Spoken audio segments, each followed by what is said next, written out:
In this quick video, I want to show you how to do a full factory reset on any Eufy Seucrity home center. Doesn't matter if you have the HomeBase 1, 2, or 3.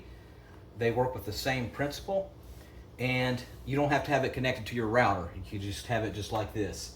So of course, make sure that it's plugged up into the wall, and you're going to locate a reset button on the very back right here, and it's going to look like this right here. It's going to have like a little 2 arrows here. And the only thing that you need is a paperclip, a safety pin, or a SIM key that looks something like this. A precision screwdriver sometimes will work. And what we're going to do is we're going to hold this down, the pin, into the little hole there for 15 seconds. And you're not going to let go until 15 seconds. And you should hear a chime or an LED light coming on.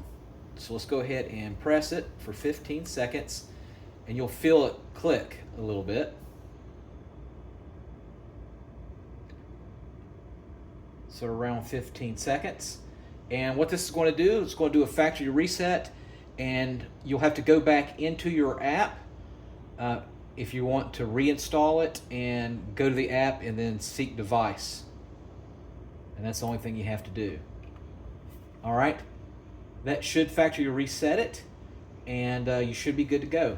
Let me know in the comments section if you have a Eufy HomeBase 2 or 3 or what you have. All right, thanks for watching.